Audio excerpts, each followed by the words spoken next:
Bonjour, nous sommes le 27 septembre, il est 13h30. Vous voyez que le climat a changé et je ne suis pas habillé de la même manière pour cette vidéo.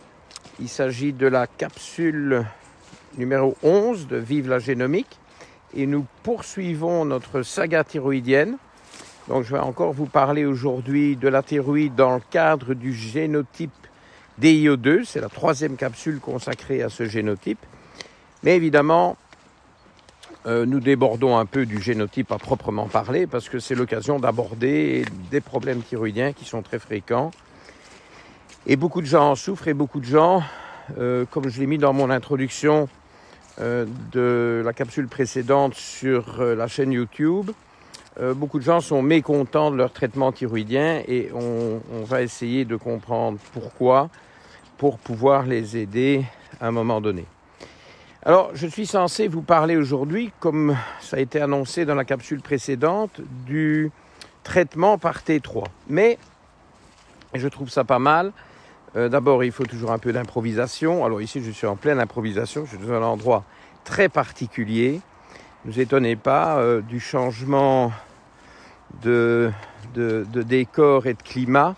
C'est aussi parce que Goliath et moi, nous sommes sur un des points culminants de la Belgique. Nous sommes à 650 mètres d'altitude, ce qui est pas mal pour la petite basse Belgique. Et je vous en dirai plus, évidemment, dans la partie culturelle et animalière qui va suivre, pour ceux qui aiment. Alors, je reviens à mon sujet, suivi fidèlement par Goliath, que j'ai embarqué dans cette galère. Vous allez voir des choses intéressantes. Mais pour vous reparler de la thyroïde, avant d'aborder le traitement par la T3, j'ai encore des choses à dire. Alors, ce qui est bien, c'est que ma demande de questions fonctionne et je reçois des questions. Et c'est vrai que j'ai reçu deux questions hier ou avant-hier qui méritent d'être répondues. On va commencer par ça, on verra où ça nous mène. Ce sont des questions qui tournent autour, et c'est un sujet vraiment important, de la conversion de la T4 en T3 ou en T3 reverse. Donc je vous rappelle, la T4 pro-hormone doit être convertie pour avoir une quelconque action. La voie normale est le passage à la T3, la vraie T3 qu'on dose dans le sang sous forme de T3 libre. Et cette T3 est l'hormone active, mais dans des cas de stress en particulier, la conversion s'oriente dans une autre voie enzymatique, et c'est d'ailleurs un autre enzyme qui entre en jeu, et on aboutit à la T3 reverse, qui n'a aucune action et qui, comme je l'ai expliqué précédemment, est même plutôt contre-productive. Donc c'est un choix, c'est un carrefour très important à prendre entre la T3 dans des circonstances normales et la T3 reverse dans des circonstances, je vais dire, adverses. Et justement, les questions tournent autour de ça. Alors, on a déjà parlé dans la capsule 10 de ce qui se passe avec un sport intensif. Je vous ai dit que ce n'est qu'en cas d'exagération et d'activité sportive, je dirais, nocive, type surentraînement, dérive lactique, qu'on pourrait voir monter la T3 reverse, sinon ce n'est pas le cas en principe. Maintenant, les questions tournent autour de l'âge, notamment. Est-ce qu'en vieillissant, on produit plus de T3 reverse? Je pense pouvoir dire non. Ok? Vieillissement, je dirais, physiologique, vieillissement... on peut vieillir en bonne santé, c'est d'ailleurs tout le but de la médecine fonctionnelle. Alors là, c'est intéressant parce que nous arrivons avec Goliath sur ce qu'on appelle une fagne. Tout le monde ne connaît pas, bon, certains Belges connaissent, mais voilà, on arrive sur une fagne, un endroit très particulier, un biotope tout à fait spécial et que j'apprécie particulièrement parce qu'on y voit des choses rares et qu'on ne voit pas ailleurs. Et ce vieillissement, s'il est s'il est équilibré, normal, bien vécu, etc., ne devrait pas augmenter la T3 reverse. Okay. D'ailleurs, c'est l'occasion, c'est pour ça que j'aimais bien cette question, c'est l'occasion de vous parler du vieillissement de la glande thyroïde en elle-même. Et c'est assez particulier parce qu'en réalité, toutes les fonctions endocriniennes auxquelles je peux penser, évidemment les hormones sexuelles, les hormones surrénaliennes, etc., tout ça tend à vieillir et à faiblir. Mais la fonction thyroïdienne qui est vraiment particulière, et j'insiste sur le fait que c'est la seule qui a pour cible toutes les cellules de l'organisme, je vous le rappelle une fois de plus, et donc c'est une exception parmi les fonctions endocrines. Cette glande thyroïde ne vieillit pas en réalité. Elle ne vieillit pas. Donc les références des laboratoires seront les mêmes pour des gens jeunes et pour des gens âgés. C'est assez remarquable quand on y pense. Et d'ailleurs, il y a tout un tas de particularités à mentionner autour de cette histoire de l'âge. Les centenaires sont beaucoup moins affectés par des problèmes thyroïdiens et notamment des thyroïdites auto-immunes. Bon, alors ne désespérez pas si vous êtes atteint de cette pathologie qu'on appelle parfois la thyroïdite de Hashimoto, parce que bon, on n'a pas dit l'inverse, hein, et on n'a pas dit que tous les hypothyroïdiens ne pouvaient pas vivre longtemps. Mais vous voyez que c'est quand même une glande tellement importante que voilà, la nature a décidé de ne pas la laisser dépérir, de ne pas la laisser s'affaiblir. Donc, la réponse pour le vieillissement est plutôt rassurante. On ne doit pas s'attendre à avoir une T3 reverse augmentée, mais alors, voilà, si la personne stresse, si l'âge entraîne des raisons de stresser, peut-être des placements en résidence, etc. Bon, ça c'est une autre histoire, mais on revient sur le thème du stress que j'ai abordé dans la capsule précédente. Peut-être encore plus important, c'est tout ce qu'on peut dire au sujet du jeûne. Et c'est vrai, j'aurais dû en parler, je trouve, parce que c'est tellement flagrant et fréquent et important, surtout que je fais l'apologie du jeûne intermittent. Le jeûne prolongé va bloquer la conversion de T4 en T3 et envoyer la T4 sur la voie de la T3 reverse. Donc, le jeûne prolongé va créer de la T3 reverse. Je parle ici du jeûne prolongé. La question qu'on me posait portait sur un jeûne complet de 3 jours. Donc un jeûne hydrique, on boit de l'eau pendant 3 jours. Eh bien là, la T3 reverse va monter en flèche et le taux de T3, qui peut être mesuré par une prise de sang à la fin des 3 jours, va s'effondrer. Donc ça, c'est quand même un élément à vraiment prendre en compte aussi dans la gestion des jeûnes prolongés, parce que évidemment, le problème, c'est quand on interrompt ce jeûne prolongé, qui est un jeûne hydrique, hein, où on ne mange rien. Vous imaginez bien que si vous n'avez plus beaucoup de T3 et beaucoup de T3 reverse, le métabolisme est très ralenti. C'est d'ailleurs le but. L'organisme se dit, oula, il n'y a plus rien à manger, on va se mettre en veilleuse. Et donc, c'est pour ça que dans les jeûnes prolongés, tout l'art d'en tirer un bénéfice consiste aussi à savoir comment reprendre son alimentation après. C'est un domaine que je ne connais pas. En fait, j'ai appris certaines choses de la part de mon collègue, le docteur Michel Van Oudenhoven. Bon, c'est pas toujours facile à prononcer, je dis toujours Michel Van Oudenhoven, qui travaille avec moi.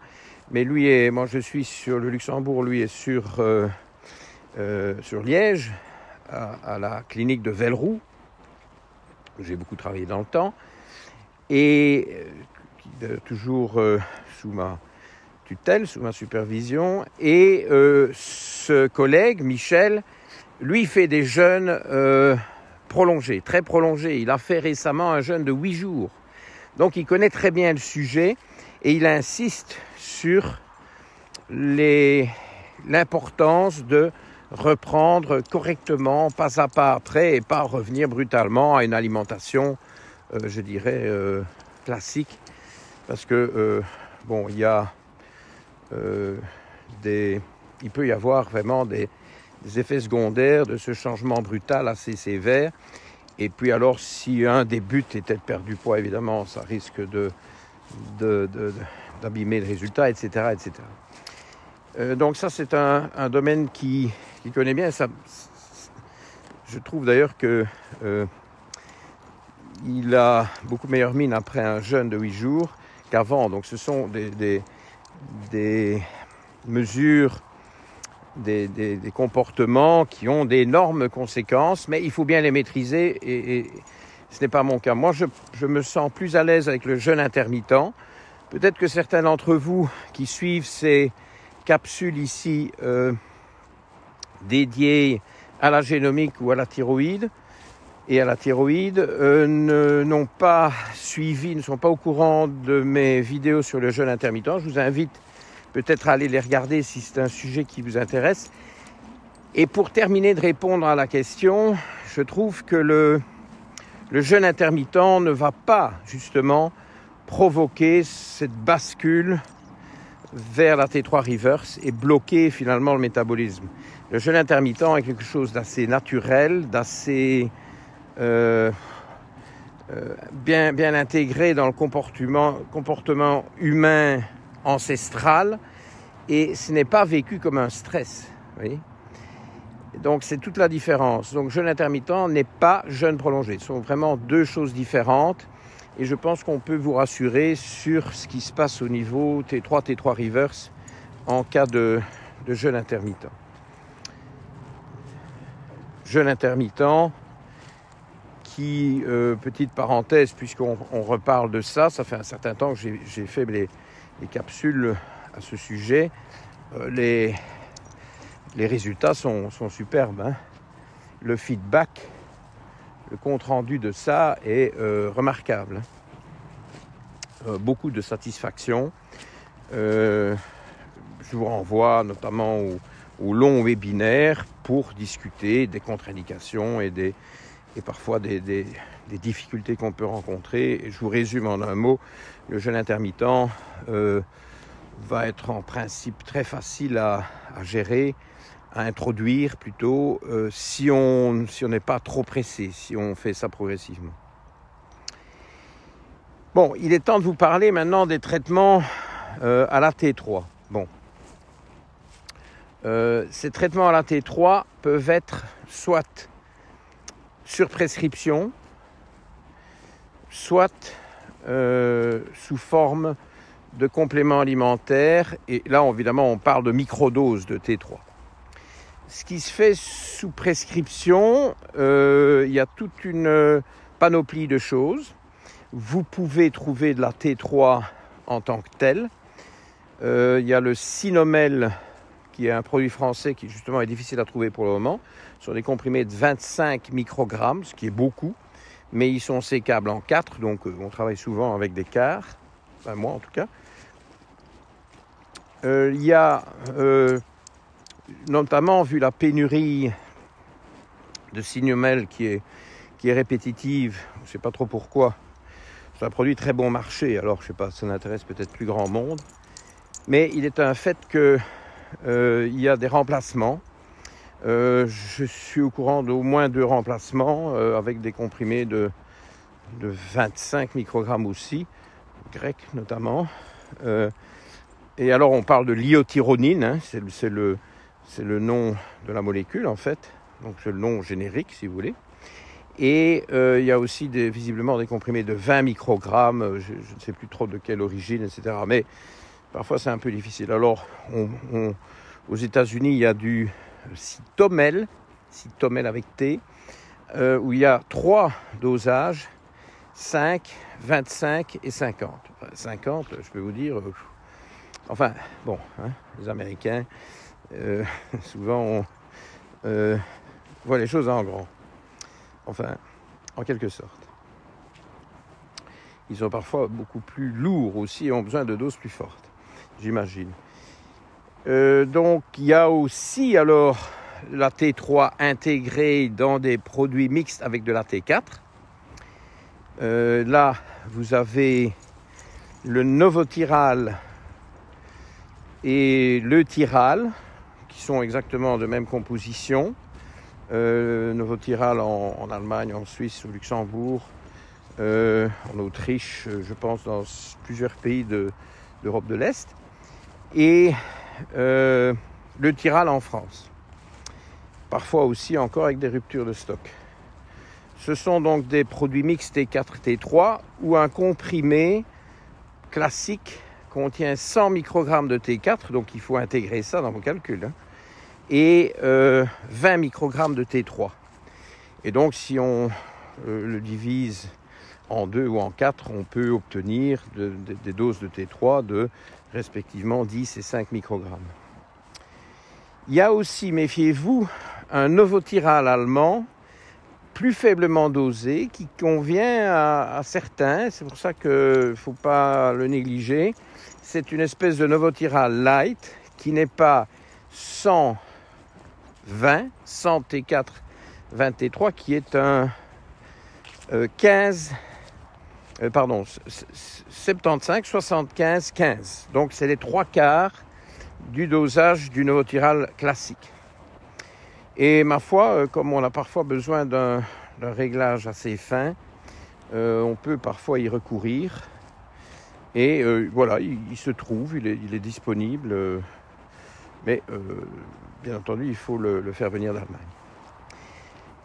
Alors, toujours sur prescription, vous avez les extraits thyroïdiens, typiquement de porc, mais forcément, hein, vous savez qu'il y a beaucoup de points communs entre le porc et l'humain, qui nous sommes tous des omnivores, des mammifères omnivores. Le porc est un animal très doux, très intelligent, très propre si on ne le maltraite pas, qui devrait être beaucoup plus apprécié, je trouve, que ce qu'il est. Il fait un excellent pet. Hein. Bon, je ne compte pas adopter un porc, j'ai déjà un chien et un chat, c'est déjà pas mal, mais la thyroïde du porc a des points communs avec la thyroïde humaine, mais ce n'est pas la même chose. Dans la thyroïde porcine, il y a beaucoup plus de T3 que dans la thyroïde humaine. Et donc, il faut en tenir compte parce que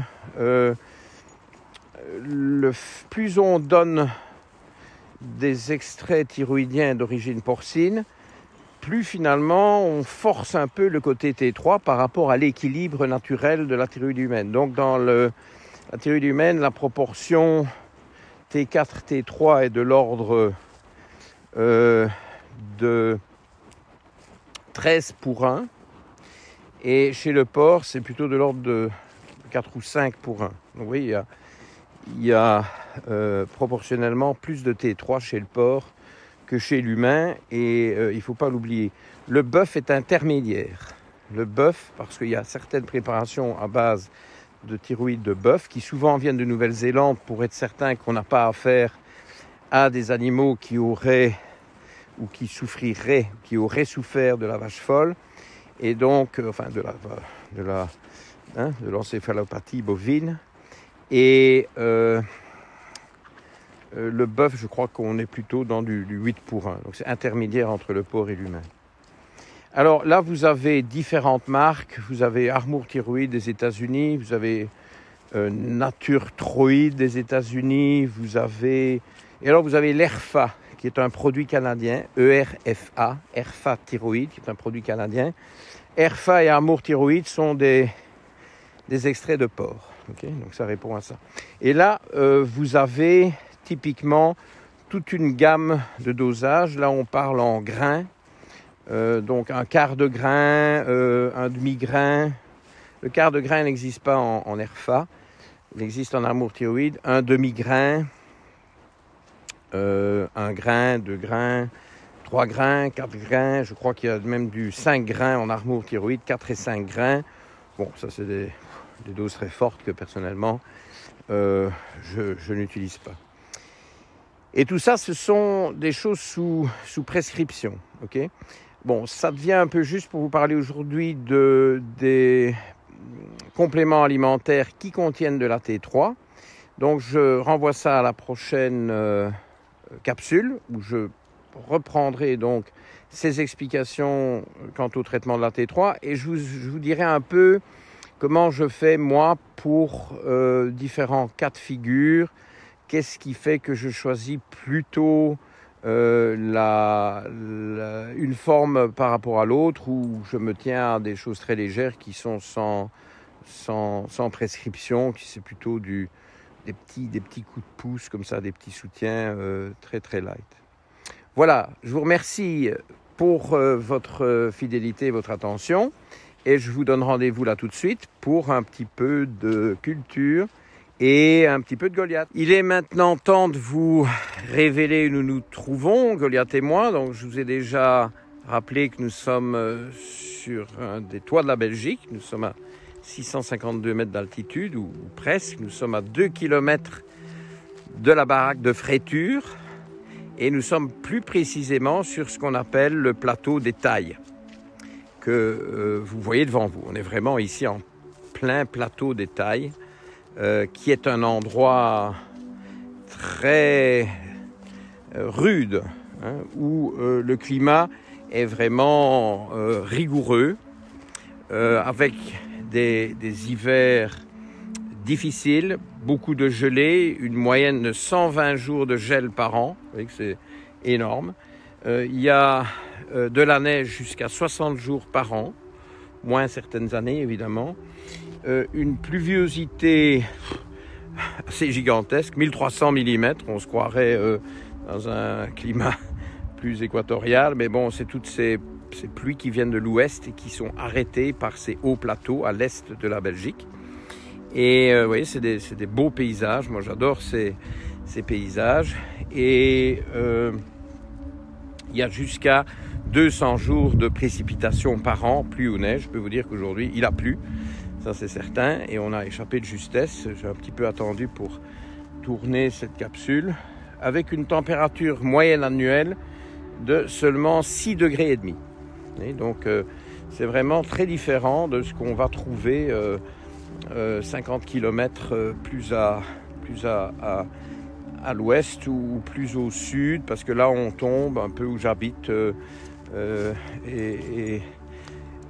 dans la direction de la Gaume où il fait beaucoup plus chaud et beaucoup plus ensoleillé. Et donc j'aime bien cet endroit. Je l'aime pour beaucoup de raisons. Il y a des champignons particuliers. C'est pas très riche cette année malheureusement parce qu'il a fait très très sec. Bon, maintenant la pluie arrive. J'aime bien aussi toutes ces bruyères, hein, la calune. Vous avez ici ces magnifiques couleurs roses de la calune, vous voyez.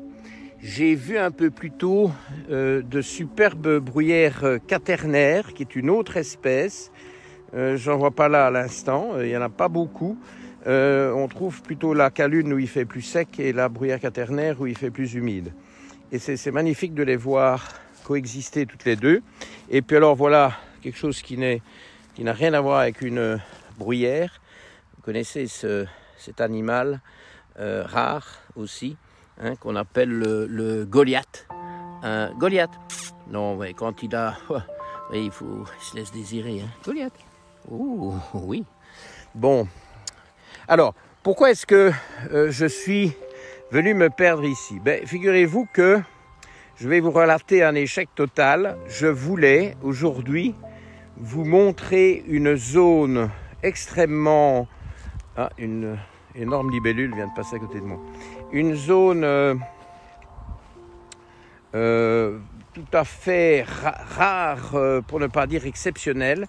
Ce plateau des Tailles et de manière un peu plus générale ces fagnes en en Haute-Ardenne, est connu depuis des temps immémoriaux pour contenir, pour cacher, parce que ce n'est pas si facile à trouver, des zones aurifères.